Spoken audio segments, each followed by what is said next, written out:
हमारे साथ मौजूद हैं राव बहादुर सिंह, यदुवंशी स्कूल के संचालक चेयरमैन। तो लेकिन चुनाव में कहीं न कहीं राव बहादुर सिंह आपकी बार मार खा गए।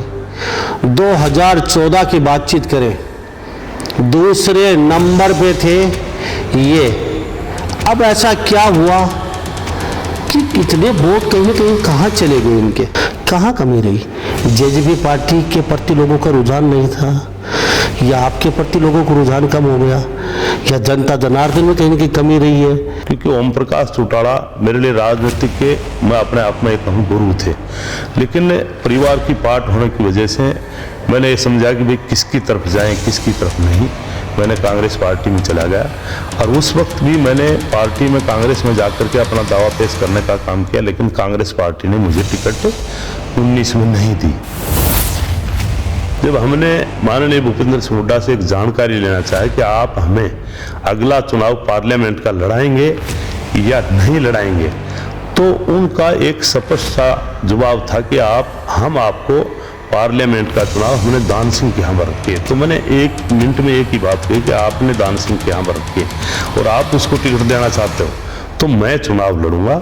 और इसी वक्त ही मैंने पार्टी को अलविदा कह करके और जेजेपी पार्टी में जाकर के मैंने अपना आस्था जताने का काम किया। मेरी कुछ कमियां रही होंगी, इसकी वजह से मेरे या तो वोटर पहुंच पाए या नहीं पाए, पोलिंग बूथ तक गए या नहीं गए, लेकिन गए। आपकी कमियां रही है, आपके वोट बैंक कहीं न कहीं दूसरी तरफ ट्रांसफर कर दिया आपने। नीचे राव दान सिंह को हराने के लिए चौधरी धर्मवीर की तरफ आपका वोट बैंक मोड़ दिया, ये भी चर्चों का बाजार गर्म है। मैं समझता हूं कि जिस प्रकार के मेरे 15,000 वोट आए उनको लेकर के मैं कह सकता हूं कि हाँ, लोग कहीं न कहीं बीजेपी की तरफ या कहीं न कहीं जो अपने चौधरी धर्मवीर जी के वोट थे वो कहीं न कहीं दोनों तरफ खिसके हैं। लेकिन आप हंस रहे हो, ये हंसी का राज क्या है?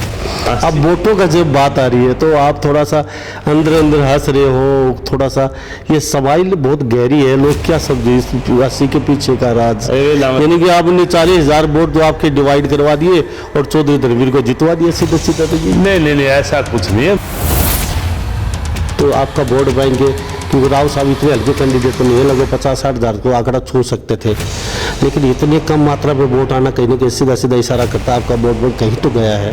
देखो लांबा साहब, बात यह है कि राव दान सिंह भी मेरे भाई हैं और मैंने बल्कि राव दान सिंह के लिए मैंने 4 में यहाँ से हट करके चुनाव लड़ने का काम नारनौल में किया।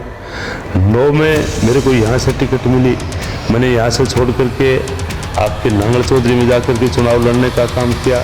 14 में मैंने पार्लियामेंट का चुनाव लड़ा, उसमें जिस प्रकार से मेरे को लोगों ने सहयोग दिया, मैं धर्मवीर जी से मेरी न तो दोस्ती, न कभी हमने चाय पी, न ही मेरे को स्कूलों का काम किया।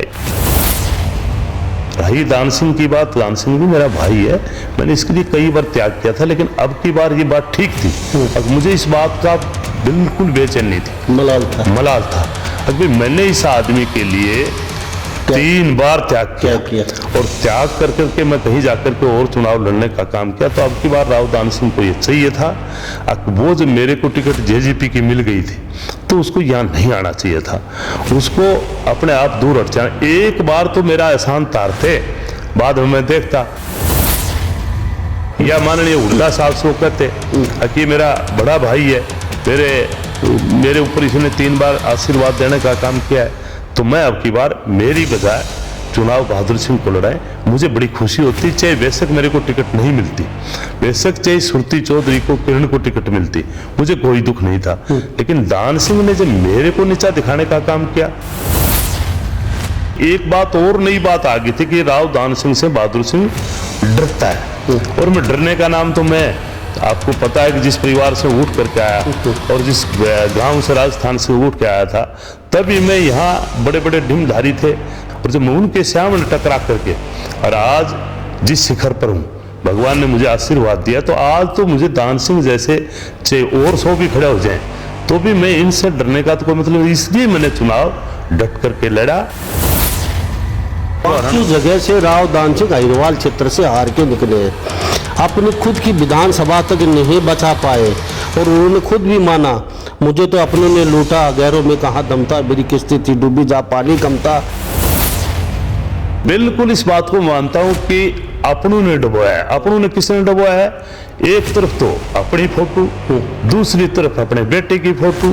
क्या इस इलाके में, इस जिले में, इस पार्लियामेंट्री कॉन्स्टिट्यूंसी में कोई और नहीं है? एक फोटो तो आपने लगाई तो उसके बेटे ने डुबोया है। अपने बेटे की फोटो लगाने की बजाय किसी और नौजवान साथी के लगाता, इस कॉन्स्टिट्यूंसी में लगाता, नारनौल में लगाता, नांगल चौधरी में लगाता, अटेली में लगाता, ताकि वो जो नौजवान साथी थे उनमें भी एक भावना बढ़ती कि कल के एमएलए हम भी बन सकते हैं।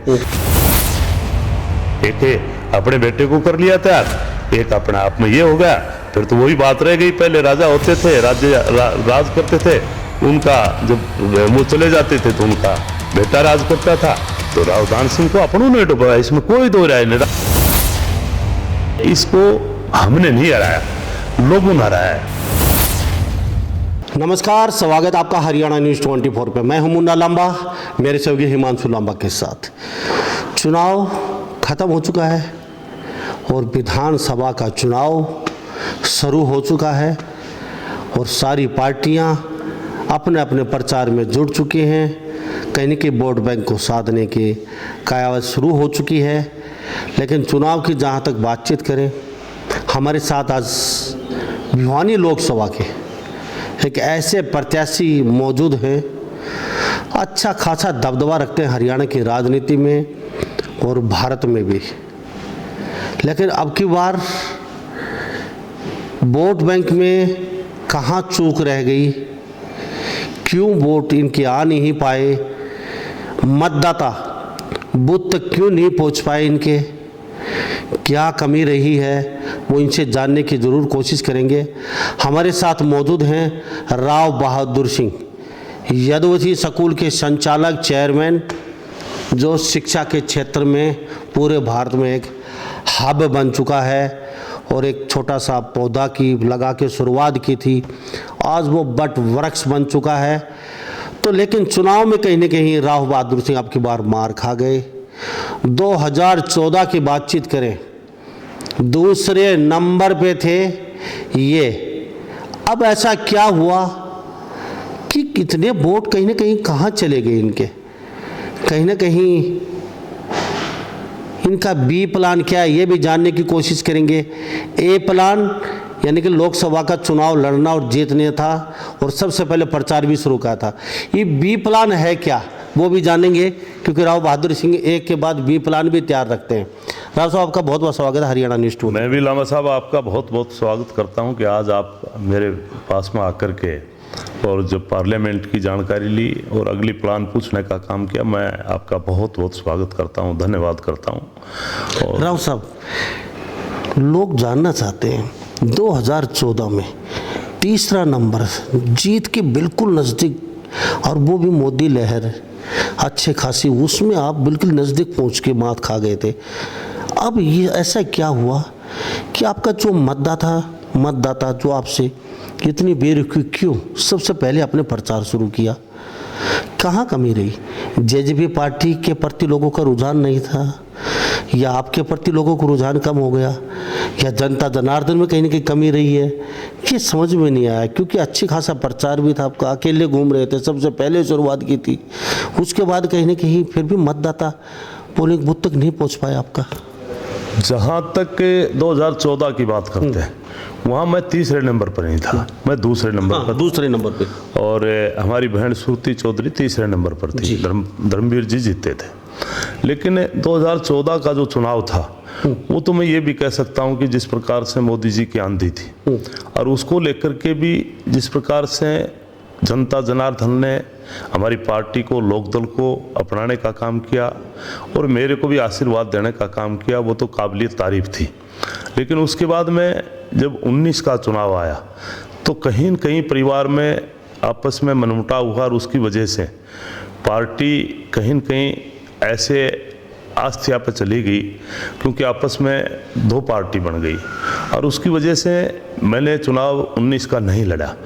और न लड़ने का कारण भी यही था कि परिवार में आपस में पाट थी और उसकी वजह से मैंने चुनाव नहीं लड़ा। फिर मैंने एक बात समझी कि भाई अब परिवार, वैसे तो मेरे लिए परिवार आज भी उनका सम्मान करता हूँ, क्योंकि ओम प्रकाश चौटाला मेरे लिए राजनीतिक के, मैं अपने आप में कहूँ, गुरु थे।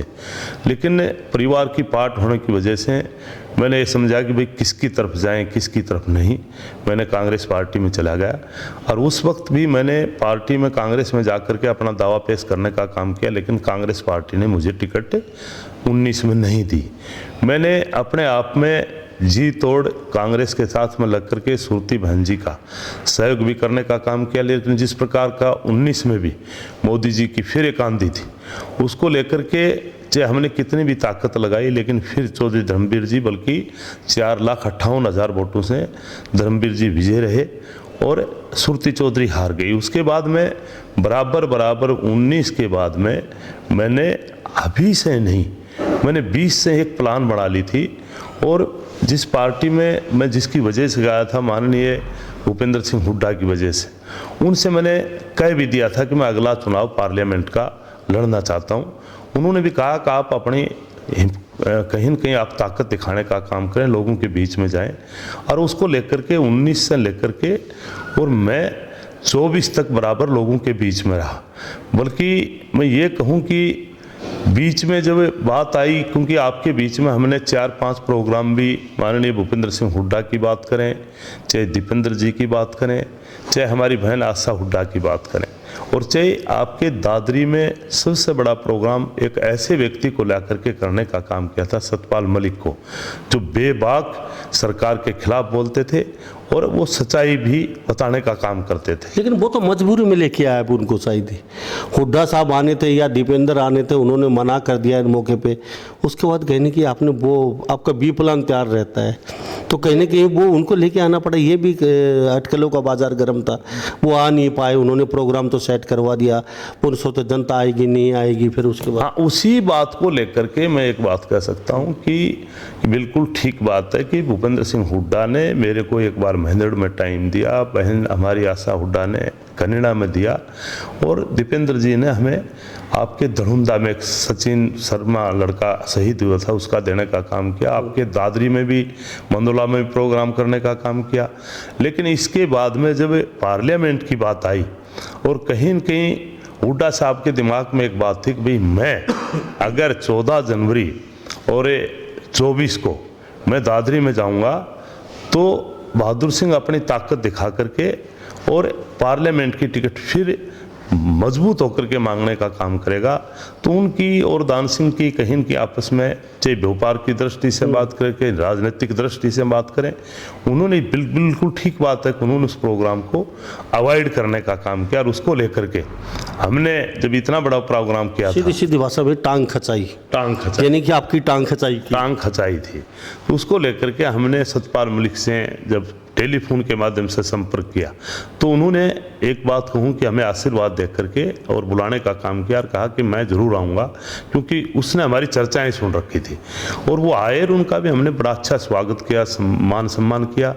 और उसको लेकर के बाद में जब हमने माननीय भूपेंद्र सिंह हुड्डा से एक जानकारी लेना चाहे कि आप हमें अगला चुनाव पार्लियामेंट का लड़ाएंगे या नहीं लड़ाएंगे, तो उनका एक स्पष्ट सा जवाब था कि हम आपको पार्लियामेंट का चुनाव हमने दान सिंह के यहाँ रखे। तो मैंने 1 मिनट में एक ही बात कही कि आपने दान सिंह के यहाँ रखे और आप उसको टिकट देना चाहते हो तो मैं चुनाव लड़ूंगा। और इसी वक्त ही मैंने पार्टी को अलविदा कह करके और जेजेपी पार्टी में जाकर के मैंने अपना आस्था जताने का काम किया। और जिस प्रकार से मैं जेजेपी पार्टी में मिला था, उस वक्त इसमें कोई दो राय नहीं, मुझे भी इतना पता नहीं था कि इस पार्टी का इतना ग्राफ डाउन है। लेकिन मुझे अपने आप में घमंड था, क्योंकि मैं तकरीबन, मैं ये कहूँ कि मेरे माध्यम से मैंने इस 4 साल में तकरीबन 9 लाख आदमियों को मैंने जिस प्रकार से सम्मानित करने का काम किया, उनका आशीर्वाद लेने का काम किया, तो मुझे भी इतना पता नहीं था कि आने वाले पार्लियामेंट के चुनाव में शायद मेरे को लोग जेजेपी को तो नकार सकते हैं, लेकिन मुझे अपने आप पे इस बात का घमंड था कि लोग मेरे को ज़रूर अपना बेटा भाई मान करके और मेरा जिस प्रकार का आशीर्वाद देने का काम करेंगे। लेकिन पता नहीं, मैं ये कहूँ कि जनता जनार्दन की गलती नहीं बताऊँगा, कहीं न कहीं मेरी अपनी गलती होगी, जिसकी वजह से आज जिस प्रकार से जब पार्लियामेंट का चुनाव आया तो जिस प्रकार से राव दान सिंह को टिकट मिली और चौधरी धर्मवीर जी को टिकट मिली, और उसको लेकर के मैं पूरी तरह से मैं अपने आप में एक बहुत मजबूती के साथ मैं कह रहा था कि मैं 4,20,000 वोटों से जीतूंगा। लेकिन जिस प्रकार की लोगों की मैं ये कहूँ कि मेरी कुछ कमियां रही होंगी, इसकी वजह से मेरे या तो वोटर पहुंच पाए या नहीं पाए, पोलिंग बूथ तक गए या नहीं गए, लेकिन गए। आपकी कमियां रही है, आपके वोट बैंक कहीं ना कहीं दूसरी तरफ ट्रांसफ़र कर दिया आपने, नीचे राव दान सिंह को हराने के लिए चौधरी धर्मवीर की तरफ आपका वोट बैंक मोड़ दिया। ये भी चर्चों का बाजार गर्म है, क्योंकि राव दान सिंह ने आपकी टांग खचाई की, आपकी टिकट नहीं मिलने दी आपको, आपकी कई रैलियाँ उन्होंने फैल करवाई, आपकी टांग खचाई की। तो अटकलों का बाजार गर्म है कि राव साहब तो इतने हल्के तो कैंडिडेट नहीं थे, लगभग 40-50 हज़ार तो पहुँच जाते, लेकिन ये वोट बैंक कहीं ना कहीं धर्मवीर की तरफ आपने मोड़ दिया अपना। आपके बड़े बड़े जो सपोर्टर थे, आपके जो मैन कार्यकर्ता थे, उनको आपने कहा धर्मवीर का सपोर्ट करो, उनको डालो, और जो डालने वाले थे नॉर्मल जो, वो डाल गए। तो ये भी कहीं ना कहीं आपका वोट बैंक है। जहाँ तक लांबा साहब मैं आपको स्पष्ट बताना चाहता हूँ, ऐसा मेरा कोई सोच नहीं थी। न मैं दान सिंह के साथ में था, न धर्मवीर जी के साथ में था। मैं अपने आप में मैं अपने बारे में कह रहा था। लेकिन ये बात ठीक है कि जो दान सिंह को हराना चाहता था और मेरी तरफ आया था, जिनका मेरी तरफ मन था, इसमें कोई दो राय नहीं, मैंने उनको कोई कुछ नहीं कहा। लेकिन कहीं न कहीं लोग मेरे से तो मेरे तो थे ही फेथफुल, लेकिन कहीं न कहीं वो खिसक करके हमें तो अपने आप में राव बहादुर सिंह के साथ में जो दगा किया है, उसका बदला लेने के लिए मेरे ख्याल में शायद मैं समझता हूँ कि जिस प्रकार के मेरे 15,000 वोट आए, उनको लेकर के मैं कह सकता हूँ कि हाँ, लोग कहीं न कहीं बीजेपी की तरफ या कहीं न कहीं जो अपने चौधरी धर्मवीर जी के वोट थे, वो कहीं न कहीं दोनों तरफ खिसके हैं। लेकिन आप हंस रहे हो, ये हंसी का राज क्या है?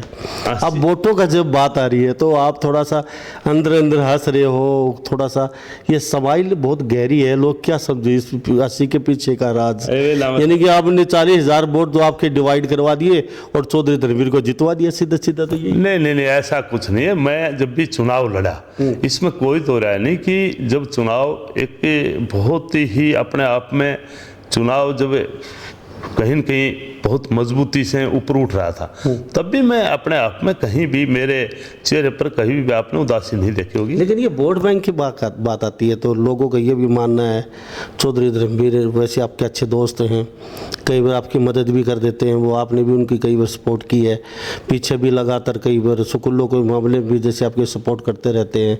तो आज ये लंगोटिया दोस्त हैं आपके, कई बार जो साथ उठना बैठना रहता है।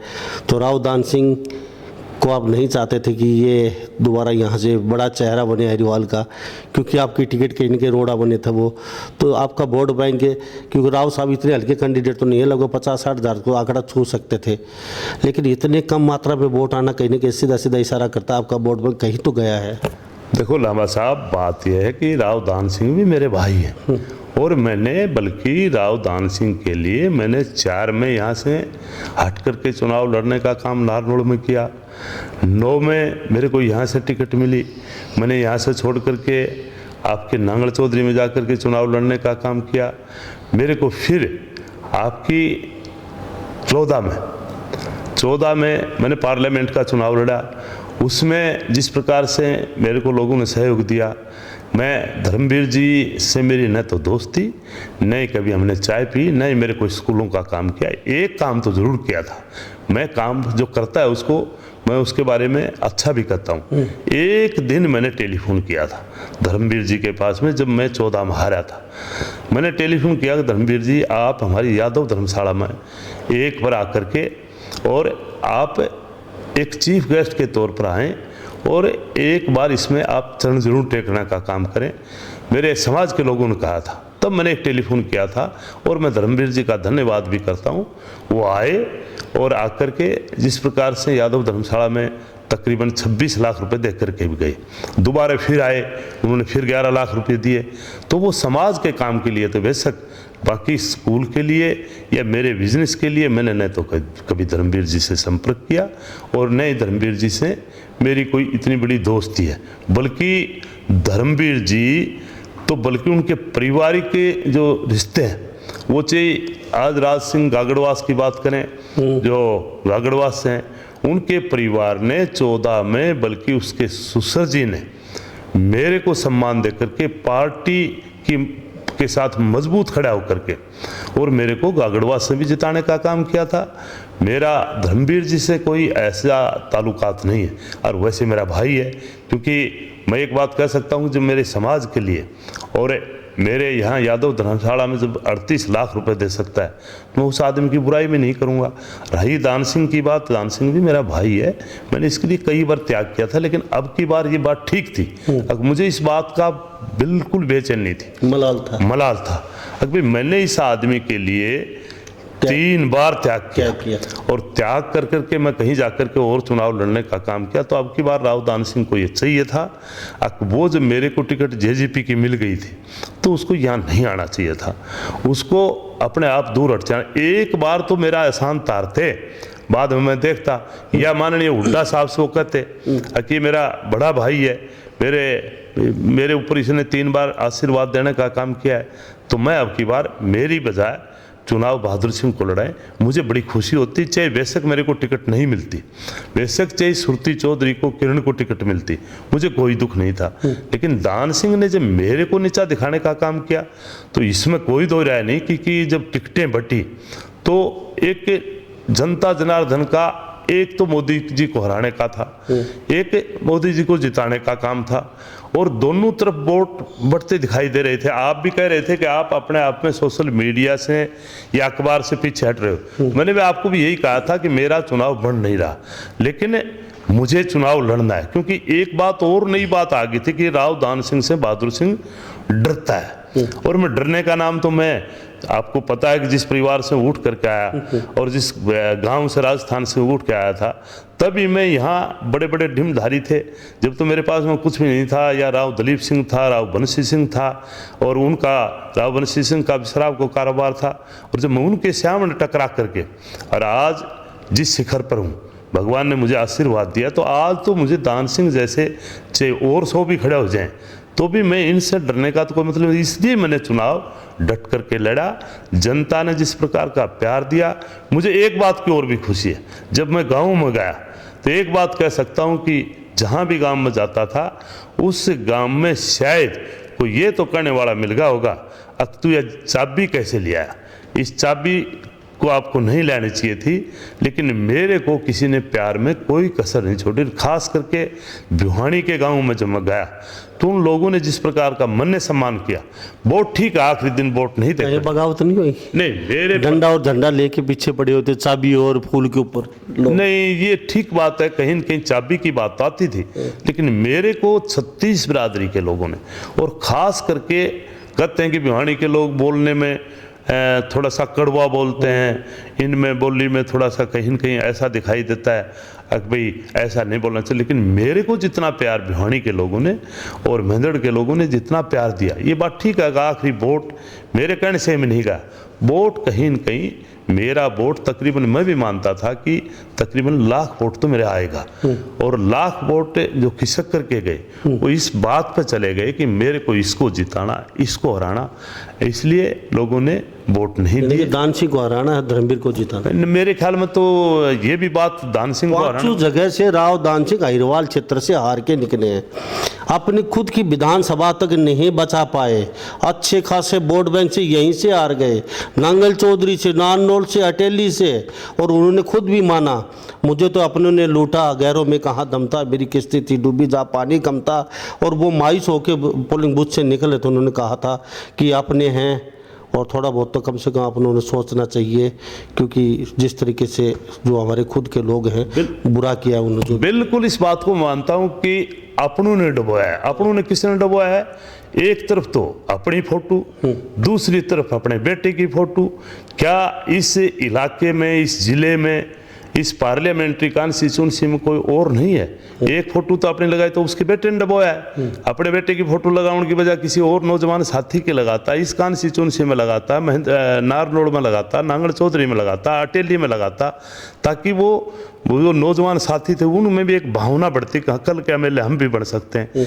एक है अपने बेटे को कर लिया तैयार, एक अपने आप में ये हो गया।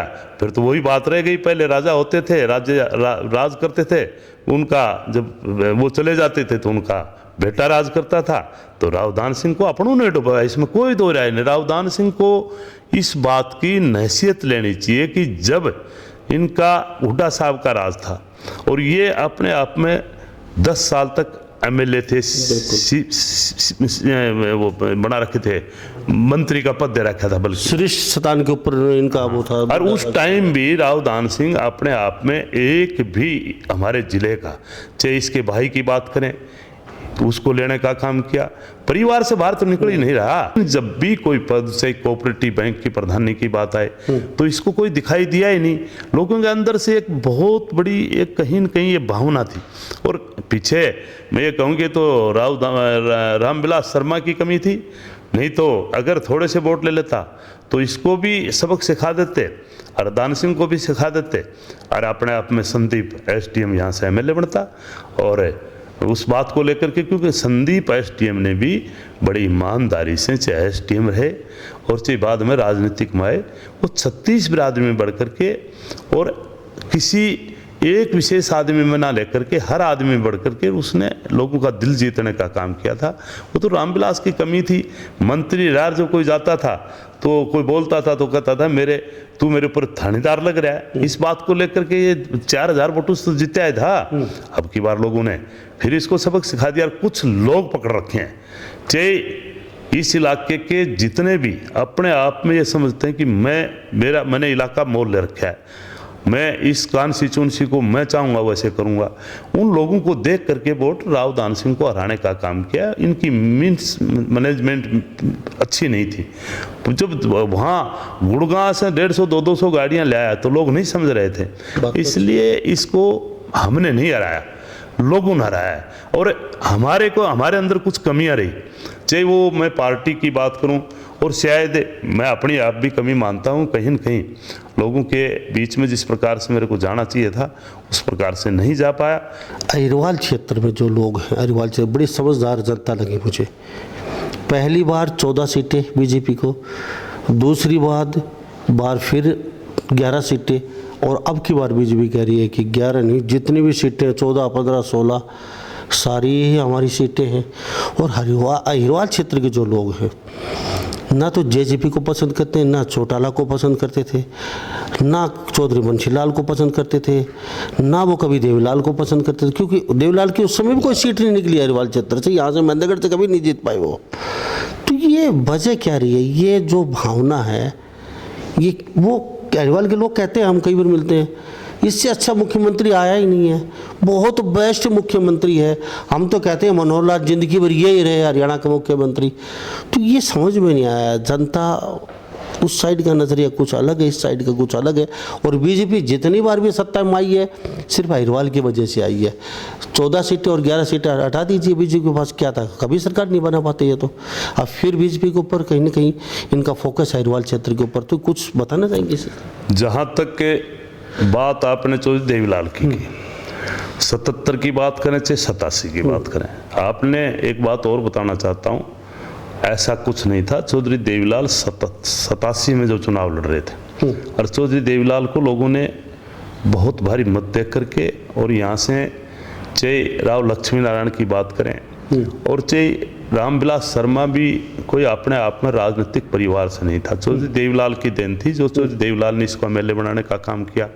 और जहाँ तक कैलाश शर्मा था नारनौल से, वो टिकट सीट भी हमारे अहिरवाल ने देने का काम चौधरी देवीलाल को किया था। चाहे आप रामविलास की बात करें, चाहे लक्ष्मी नारायण की बात करें, चाहे कैलाश शर्मा की बात करें, और चाहे रघु यादव की बात करें, चाहे राव नरवीर की बात करें, चाहे राम नारायण की बात करें, हमारे अहीरवाल के लोगों ने चौधरी देवीलाल को, चाहे मुनीलाल की बात करें, लोगों ने पूरी सीटें चौधरी देवीलाल को भी 87 में देने का काम किया था। और उसी प्रकार से चौधरी बंसी लाल भी जब आए तो उनको भी लोगों ने कोई ऐसी बात नहीं चाहिए। लेकिन ये कहते हैं ये विकास इसी पार्टी में है, हमारे 9.5-10 साल में ही हमारा अहिरवाल की सुध ली गई है। लोग कहते हैं हमें बोलना सिखा दिया, हमें लड़ना भी सिखा दिया, हमें हक मांगना सिखा दिया, 6 राष्ट्रीय राजमार्ग, एम्स, सारे सड़कें पक्की, और भी बहुत बड़े बड़े औषधालय, नौकरियां हर गांव में 100 से 150, कहीं 300 गांव नौकरी, किसी किसी गांव में 400 से 400 जो बड़े गांव उनमें लगी हैं, लेकिन 50 से नीचे कोई गांव नहीं रहा। बिगर खर्चे बिगर पर्ची के नौकरियां लग रही हैं। वो नहरों में पानी जब से 10 साल हो गए लगातार लबालब पानी भरा हुआ है, तो नहरों में कोई कटौती नहीं, बिजली की कोई कटौती नहीं। लोग कहते हैं रामराज है यहाँ, तो हमें कोई टेंशन ही नहीं है। तो ये सरकार हमारे लिए बेस्ट है, हम इस सरकार को क्यों हटाना चाहेंगे? नहीं, बिल्कुल आपकी बात से मैं इस बात से सहमत हूँ कि क्योंकि मैं तो आपको पहले तो ये आंकड़ा बता रहा था कि कोई ऐसी बात नहीं, किसी पार्टी से विशेष से हमारा इलाका खिलाफ नहीं है। चाहे चौधरी भजन लाल थे, उनको भी लोगों ने सीटें बहुत दी और जिताने का काम किया। वो भी 10 साल 12 साल मेरे ख्याल में आपके बीच में सीएम रह करके गए। और जिस प्रकार से बीजेपी जब आपके बीच में 14 से आई और उस बात उसके लेकर के आज बात करते हैं, जिसको लेकर के खुश हैं, मेरे मुंह से मुझे नहीं कहनी चाहिए। वैसे तो इस अहीरवाल को, इस भगवान कृष्ण का और यदुवंशी का धन्यवाद करना चाहिए, क्योंकि जब से 1995 में मैं यदुवंशी का जब ये पौधा लगाया उसको लेकर के, और किसी सरकारों का नहीं, आज जिस प्रकार से यदुवंशी आई उसके बाद में चाहे आरपीएस की बात करें, चाहे सूरज की बात करें, कितनी स्कूलें आई, उनकी वजह से एजुकेशन आज इंडिया में नंबर 1 और उसकी वजह से ये नौकरियां लगी।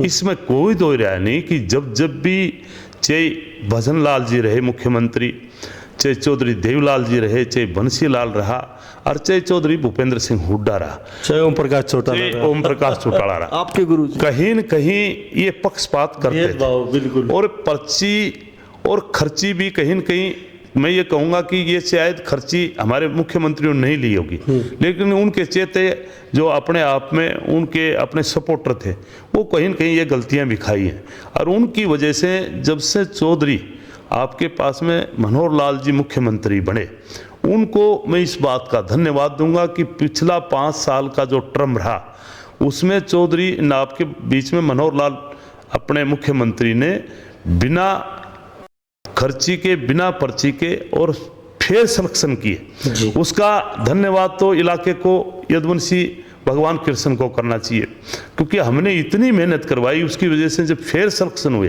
तो उसमें कोई दो राय नहीं कि 33% नौकरियां आपके यहाँ दक्षिणी हरियाणा के बच्चे लगे, और उसकी वजह से आज मनोहर लाल जी का नाम लिया जाता है।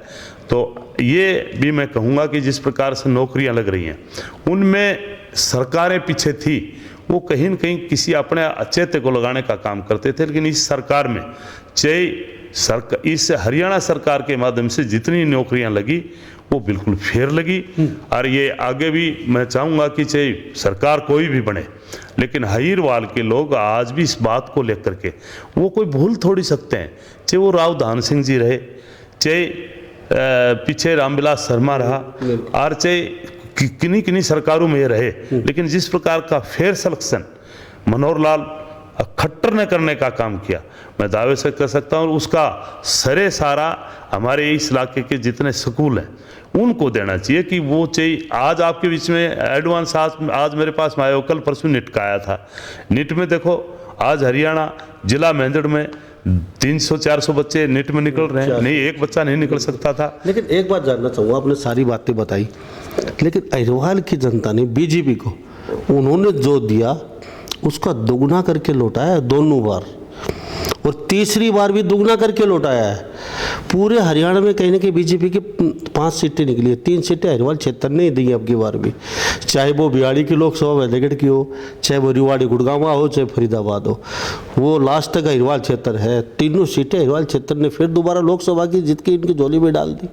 तो वो तो मैंने आपको बताया ना कि इनका जो फेयर सिलेक्शन था उसमें मनोहर लाल जी फेयर सिलेक्शन किए और हमने लोगों को अच्छी एजुकेशन दी। उसका नतीजा ये निकला कि उसने फेयर सिलेक्शन देने के बाद में लोगों के एक मन की भावना थी।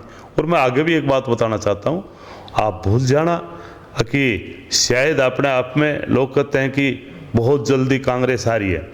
अगर इन्होंने अपने आप में सुधार नहीं किया तो आने वाला रिजल्ट, अब तो शायद 5-5 आई है, लेकिन आने वाला रिजल्ट बहुत ही, मैं ये कह सकता हूँ कि कांग्रेस बहुत पिछड़ने का काम करेगी, क्योंकि इन्होंने हर कॉन्स्टिट्यूंसी में 5-5 कैंडिडेट खड़ा कर रखे हैं और जब वो एक को मिलेगी तो 4 कहीं न कहीं उनकी खचाई करेंगे और बगावत करेंगे तो बीजेपी अपने आप में फिर निकलेगी। बिल्कुल सही है जी। तो हमारे साथ राव बहादुर सिंह खास बातचीत में बने हुए हैं, नांगल चौधरी से विधायक भी रह चुके हैं एक बार ये, और फिलहाल यूनिवर्सिटी स्कूल पूरे इंडिया में कहीं न कहीं शाखाएँ हैं और कॉलेजें हैं, तो उनके संचालक भी हैं, चेयरमैन है खुद राव बहादुर सिंह। अब की बार चुनाव जरूर लड़ा था इन्होंने लोकसभा को लेकर जेजेपी पार्टी से, तो कहते हैं जेजेपी पार्टी में लड़ना भी कहीं न कहीं एक भूल थी, कहते पता नहीं कितना इनका ग्राफ डाउन है, तो कहीं न कहीं, लेकिन भटकलों का बाजार गर्म है कि इनके वोट कहीं के रावदान सिंह जो तो उनके अगेंस्ट, जैसे लोग अलग अलग तरह की बातें करते रहते हैं। और इन्होंने ये भी कहा है कि टांग खचाई मेरी ज़रूर की है रावदान सिंह, लेकिन वो हमारे भाई हैं, और वो भाई तो हैं, लेकिन अभी भाई का अपनी हाल देखा होगा, राव साहब कह रहे भाई हैं, 5 हरिद्वार क्षेत्र से हार के निकले हैं। अब क्या रहने वाला है, आपने ये तो बता दिया भाई बीजेपी की, अब कांग्रेस की इससे ज़्यादा हालत ख़राब होने वाली है आने वाले समय में।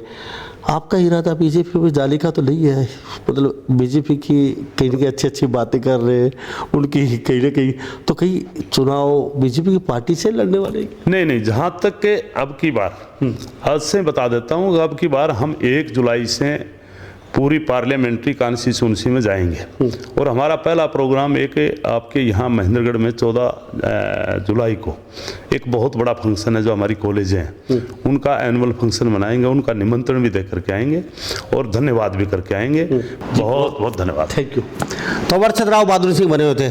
सभी इन बातों के साथ मैं मुन्ना लांबा, मेरे सहयोगी हिमांशु लांबा के साथ हरियाणा न्यूज़ 24। नमस्कार, जय हिंद।